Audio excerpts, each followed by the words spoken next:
La pandémie de Covid a fait des ravages dans le monde entier. Pensez à l'ampleur de ses effets dans un laps de temps relativement court. Elle a causé la faillite des entreprises, affaibli les économies de pays et les plans de relance ont fait grimper des dettes nationales à des sommets jamais atteints. Les effets du Covid ont également été observés dans l'arène politique. Les règlements liés au Covid ont suscité la controverse dans la politique locale et nationale. La frustration s'est traduite par des protestations publiques, voire des émeutes, et bien sûr, la maladie a coûté la vie à des millions de personnes. Elle a causé la souffrance de personnes dans pratiquement tous les pays du monde, en étant particulièrement dure pour les personnes âgées et celles qui souffrent de pathologies préexistantes. Actuellement, nombreux sont ceux qui placent leur espoir dans les vaccins pour inverser le cours de cette crise. Et les vaccins sont en voie de déploiement et de distribution pour le plus grand soulagement de beaucoup. D'autres se résignent à attendre que les populations atteignent l'immunité collective lorsque la plupart des gens auront été exposés à la maladie. Dans les deux cas, beaucoup pensent qu'à un moment donné, les choses reviendront à la normale. Mais cela sera-t-il le cas ? Et si la pandémie de Covid se prolongeait plus longtemps que prévu ? Et si de nouvelles souches plus contagieuses résistantes aux vaccins se développaient ? Et si ce n'était que le début de maladies bien pires que toutes celles que nous ayons jamais eues ? Cette émission ne va pas parler d'un pessimiste sans fin. Ce n'est pas notre conviction ni notre objectif. Il y a beaucoup de bonnes nouvelles dont nous pouvons parler. Dieu a un plan pour le monde. Mais nous devons aussi être réalistes et affronter l'avenir honnêtement, une chose qui est bien trop rare aujourd'hui. Au monde de demain, nous vous disons la vérité. Et cette vérité implique des avertissements sur les temps périlleux à venir et l'espoir qui jaillit des pages de la Bible. Vous vous souvenez peut-être que notre présentateur principal, Gerald Weston, a également expliqué la source de bon nombre de ces virus lors d'une émission précédente intitulée « Pourquoi Dieu permet-il les pandémies ?»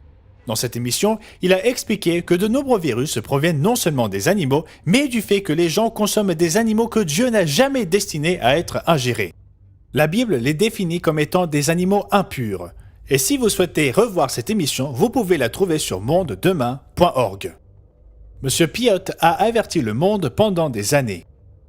Étions-nous prêts pour le Covid ? A-t-il raison lorsqu'il dit que nous entrons peut-être dans une ère de pandémie ? Ce n'est pas la première fois que l'on nous met en garde contre les maladies qui se profilent à l'horizon. Au début des années 1990, mon épouse a entendu un professeur en microbiologie confier à sa classe qu'il s'inquiétait de l'avenir. La préoccupation était liée à la surutilisation des antibiotiques et la multiplication de virus résistants aux antibiotiques.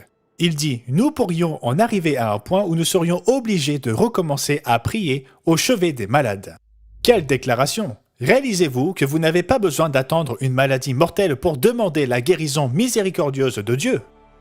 Les experts nous disent que nous devons nous attendre à des maladies inconnues dans le futur. Et franchement, ils nous avertissent depuis des années. Il ne s'agit pas de savoir si, mais quand.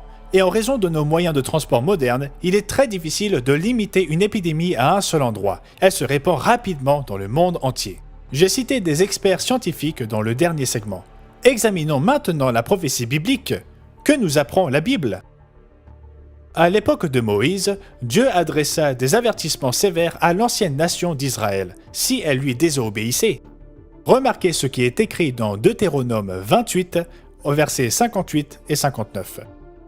Si tu n'observes pas et ne mets pas en pratique toutes les paroles de cette loi écrite dans ce livre, si tu ne crains pas ce nom glorieux et redoutable de l'Éternel ton Dieu, l'Éternel te frappera miraculeusement, toi et ta postérité, par des plaies grandes et de longue durée, par des maladies graves et opiniâtres.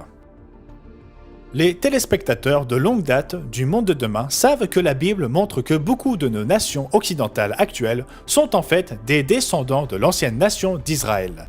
Et une grande partie de la prophétie a une dualité. Il y a aussi un accomplissement à la fin des temps.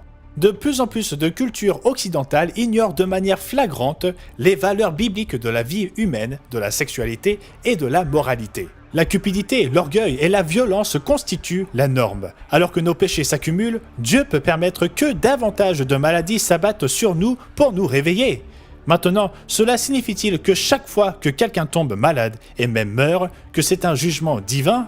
Non. Nous prenons tous de l'âge et nous vieillirons si nous vivons assez longtemps. Et nous souffrirons tous d'un problème de santé à un moment ou un autre de notre vie. Et nous mourrons même. Cela fait partie de la vie. En même temps, nous devons réaliser que Dieu, dans sa parole, dit qu'il se sert parfois des épidémies pour attirer l'attention de son peuple. Remarquez plus loin dans Deutéronome 28 et au verset 60. Il amènera sur toi toutes les maladies d'Égypte devant lesquelles tu tremblais, et elles s'attacheront à toi.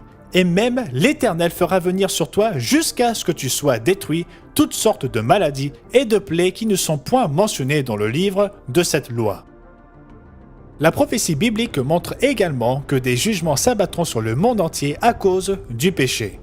Vers la fin du ministère de Jésus, ses disciples lui ont demandé quel serait le signe de sa venue.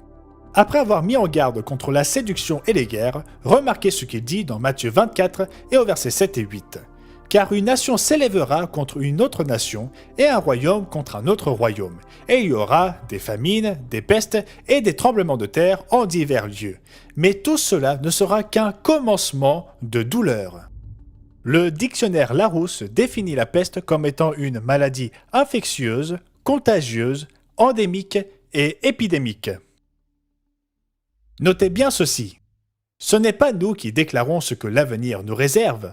Il s'agit d'une prophétie provenant directement des paroles de notre Sauveur, Jésus de Nazareth. Ce sont ses paroles. Si nous croyons en Jésus-Christ, nous devons le prendre au sérieux. Des épidémies vont survenir. Maintenant, il n'a pas dit que nous devrions être anxieux et inquiets à ce sujet. Au verset 6, il dit « Gardez-vous d'être troublés ».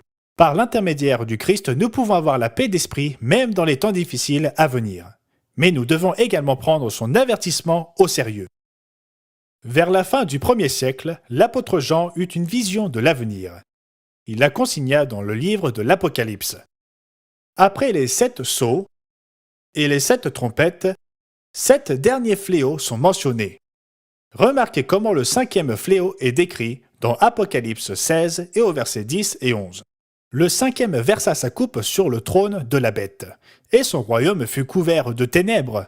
Les hommes se mordaient la langue de douleur, ils blasphémèrent le Dieu du ciel à cause de leurs douleurs et de leurs ulcères, et ils ne se repentirent pas de leurs œuvres.